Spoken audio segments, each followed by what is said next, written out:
to make a banana nut bread and also a zucchini nut bread using the same recipe. Now I do mine a little bit differently. As we're getting started, you're going to be making flax egg, and I wanted to show you, I just keep my flax in a jar with the recipe for flax egg on it. And also, I don't use a lot of plant-based milk. So in this recipe, I'm just using the powdered milk that I bought, and I'm rehydrating it. So before I got started, I gathered all of my ingredients. And because I'm showing you banana bread and zucchini bread, I have 2 bowls here. So my dry ingredients are in the bowl. I'm mixing them up to incorporate them. You can just stir them if you don't have one of these pastry blenders. Now in my banana bread, I'm adding nuts. And in my zucchini bread, I am using roasted sunflower seeds. So I want to coat the nuts and the seeds. When you coat them, that helps them from sinking to the bottom of your mix. And with the zucchini, I'm not going to blend it up like I am the banana. And I don't want the zucchini sinking all to the bottom either. So that all looks nicely incorporated. And next what I'm doing is putting all of my wet ingredients into my little blender. So that was the oil, the milk, this is the applesauce, this is the flax egg, and lastly I'm adding a fairly ripe banana. So I'm going to blend this up. I blended up the banana with the other wet ingredients. And for the zucchini bread, I just mixed the wet ingredients in a bowl. Now it's pretty simple. You're just mixing it up. Because this is a quick bread, you don't want to whisk it or mix it real heavily. You don't want to develop the gluten in the flour. And this is going to be pretty thick, you'll see. And I like seeing the little flecks of green from the zucchini skin. If you happen to be using frozen zucchini, use all of the liquid, even though when you freeze it, it'll get pretty liquidy. And you might be thinking, that is too thick, but honestly, this works out just great like this. You know, the zucchini is going to end up adding a little more moisture, and for the banana bread, the banana is going to be adding a little more moisture. So just mix it until all of your dry ingredients are incorporated. And you can see I still have a few areas where there is some. Roll it over, make sure I've got all of that. So this is the banana one.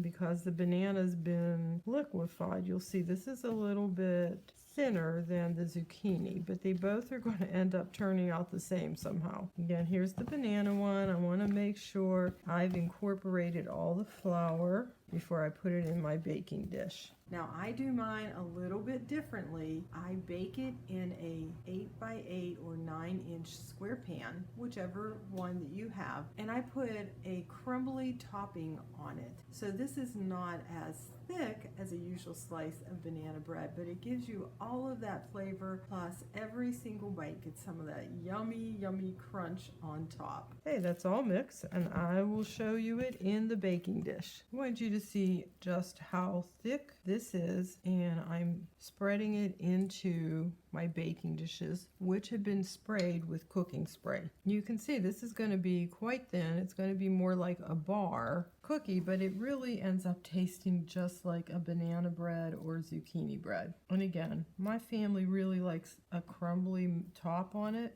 so that's why this is so thin. So you can get that crumbly taste in every bite. Now this is the banana one, and it's thinner, as you can see, because that banana was already liquefied. Now we're going to bake this for about 15 minutes, and then we will put the crumbly top on it. While that's baking, we need to get the crumbly top prepared. So I've got flour, oats, brown sugar, and cinnamon. Going to incorporate those together, and then we will be mixing in some vegan butter. Today I am using Country Crock, and I've already cut this into about 1/4 inch slices. It will just mix together a little bit better because we're making that crumbly mixture. Now you could use this tool, but I seem to have more success just using my hands. It's going to take a minute or two. You want to incorporate that margarine or vegan butter, whatever one you're using that's vegan, in with the dry ingredients to make a crumbly mixture mixture. So you want to end up with no big pieces of the vegan butter. You just want it all mixed together, but you don't want to mix it so hard that you're turning it into like a batter or something. So I'm running it between my fingers, my hands. So that's what you want it to look like. Just set it aside till we put it on the partially baked zucchini bread or banana bread. Okay, the breads have been baking about 15 minutes. So now I'm going to put the crumble topping on. And for the zucchini one, I had some crumble in my freezer. So I don't know what's in this particular crumble, but I'm putting it on the zucchini one. But it would be similar. Then just spread it out. This one looks like it had nuts in it. That's another little bit of crumble, so I'm just putting it on. And then this one's the banana bread. Just spread it out. You want to be gentle. And then I just pat it down just very lightly. So then they're going to go back in the oven until they're finished baking. The breads are done baking, and I did the toothpick test and it came out clean. I'm going to let these cool a little bit before I cut them. The breads have cooled enough to slice, and I actually just cut these in bite-sized pieces. So you're probably going to think that's silly, but that's how we like to eat it. Here's another one.